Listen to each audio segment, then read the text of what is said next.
Hello అండి, welcome back to తోటకోడళ్ళు జోడి. నేనండి మీ చిన్న తోటకోడల్ని. ఈరోజు నేనైతే ఒక బెస్ట్ రెసిపీతో మీ ముందుకు వచ్చేసానండి.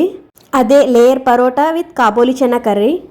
లేయర్స్ పరోటాతో కాబోలి చనా కర్రీ వేడివేడిగా ఉన్నప్పుడు ఆ పరోటాలు తింటుంటే అలా 2-3 తిన్నా కానీ మనకి అలా తినాలనిపిస్తుంది. అంత టేస్టీగా అయితే ఉంటాయి. అండ్ ఈ పరోటాలని మనం మైదాతో కాకుండా గోధుమ పిండితో ఎలా చేసుకోవాలో చూపించబోతున్నాను. చాలా టేస్టీగా ఉంటాయి. ఎవరైనా గెస్ట్స్ వచ్చినప్పుడు డిన్నర్కి ఇది చేసి పెట్టండి, ఫుల్ సాటిస్ఫైడ్గా అయితే తింటారు. పరోటా, కర్రీ, ఆనియన్, లెమన్ ఇవి ఉంటే చాలండి.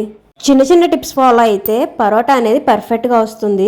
వీడియో చివరి వరకు స్కిప్ చేయకుండా చూడండి. మంచి మంచి టిప్స్ తోటి ఫస్ట్ టైం చేసినా కానీ పర్ఫెక్ట్గా వచ్చేలాగైతే చెప్తాను. దీనికోసం ముందుగా ఒక గిన్నెలోకి 2 కప్పుల గోధుమ పిండి అయితే తీసుకోవాలి. అందులోనే రుచికి సరిపడా ఉప్పు, కొంచెం షుగర్, కొంచెం ఆయిల్ కూడా వేసుకుని ఈ మొత్తం కూడా బాగా కలుపుకోవాలి. పిండి మొత్తం ఒకసారి బాగా కలుపుకున్న తర్వాత ఇందులోనే కొద్దిగా వాటర్ వేసుకుంటూ చపాతీ పిండి కన్నా కొంచెం లూజ్గా అయితే కలుపుకోవాలి. అండ్ ఈ పిండిని ఎంత ఎక్కువసేపు కలిపితే అంత మెత్తగా అయితే వస్తుంది. సో ఇలా పిండి మొత్తాన్ని మెత్తగా కలుపుకున్న తర్వాత ఈ పిండిని ఈక్వల్ పార్ట్స్గా డివైడ్ చేసి పైన కొంచెం ఆయిల్ అప్లై చేసి మూత పెట్టి ఒక 30 మినిట్స్ రెస్ట్ ఇవ్వాలి. అండ్ ఇప్పుడు కర్రీ కోసం శనగల్ని నైట్ అంతా నానబెట్టుకోవాలి. లేదు అంటే మార్నింగ్ నానబెట్టుకుంటే మనకి ఈవినింగ్కి రెడీ అయిపోతాయి. ఇలా నానబెట్టుకున్న శనగల్ని ఒక కుక్కర్లోకి తీసుకుని ఇందులోనే శనగలు మునిగే వరకు వాటర్ వేసుకోవాలి. ఇందులోనే రుచికి సరిపడా ఉప్పు, అలాగే కొంచెం పసుపు వేసుకుని ఒక 5-6 విజిల్స్ వరకు రానివ్వాలి. విజిల్స్ కన్నా కూడా మనకి పట్టుకుంటే పలుకు అనేది లేకుండా అయితే ఉండాలి. ఇప్పుడు కర్రీ కోసం 2 ఆనియన్స్ని కచ్చపచ్చగా గ్రైండ్ చేసుకోవాలి. ఇప్పుడు స్టవ్ పైన ప్యాన్ పెట్టుకుని ఆయిల్ వేసుకుని అందులోనే ఒక బిర్యానీ ఆకు, 1 ఇంచు దాల్చిన చెక్క, 2 లవంగం, 2 యాలకులు వేసుకుని కొంచెం ఫ్రై చేసుకోవాలి. ఇప్పుడు ఇందులోనే మనం గ్రైండ్ చేసి పెట్టుకున్న ఆనియన్ పేస్ట్ని కూడా వేసుకుని ఆనియన్ పేస్ట్ అనేది గోల్డెన్ కలర్ వచ్చే వరకు ఫ్రై చేసుకోవాలి.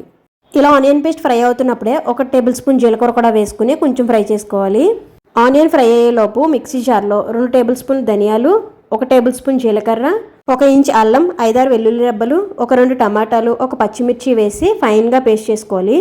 ఇక్కడ మనకి ఆనియన్ అనేది గోల్డెన్ కలర్ వచ్చిన తర్వాత ఈ టమాటా పేస్ట్ని అందులో వేసుకుని మొత్తం ఒకసారి ఫ్రై చేసుకోవాలి. ఇది బాగా ఫ్రై అయిన తర్వాత ఇందులోనే 1/2 టేబుల్ స్పూన్ గరం మసాలా, కొంచెం పసుపు, 2 టేబుల్ స్పూన్ కసూరి మేతి, అలాగే రుచికి సరిపడా ఉప్పు, 1 టేబుల్ స్పూన్ కారం కూడా వేసుకుని ఈ మసాలాలన్నింటినీ ఒకసారి బాగా ఫ్రై చేసుకోవాలి. ఇప్పుడు ఈ మసాలాలన్నీ బాగా ఫ్రై అయిన తర్వాత మనం ముందుగా ఉడకబెట్టుకున్న శనగలు ఉన్నాయి కదా, వాటిని వాటర్తో సహా ఇందులో వేసేసుకోవడమే. ఇక్కడ శనగలు అనేవి నేను ఎక్కువ తీసుకున్నాను. మనకి జనరల్గా అయితే 1 కప్ సరిపోతాయి. ఉడికిన తర్వాత 1 కప్ ఉంటే సరిపోతాయి. చూసారు కదా, చాలా పర్ఫెక్ట్గా అయితే కుక్ అయింది. ఇప్పుడు ఇవి మొత్తం వాటర్తో సహా ఇందులో వేసేసుకుని కర్రీ మొత్తం ఒకసారి కలుపుకొని మూత పెట్టి కర్రీ మొత్తం దగ్గరకు వచ్చే వరకు ఉడకబెట్టుకోవాలి. ఇలా వాటర్ వేసిన తర్వాత 5 to 10 మినిట్స్కి మనకి కర్రీ అనేది దగ్గరికి అయిపోతుంది. ఇప్పుడు చివరిలో సాల్ట్ అది అడ్జస్ట్ చేసుకుని ఇందులోనే కొన్ని శనగలను అయితే మ్యాష్ చేసుకుంటే మనకి కర్రీ అనేది స్మూత్ టెక్స్చర్ అయితే వస్తుంది.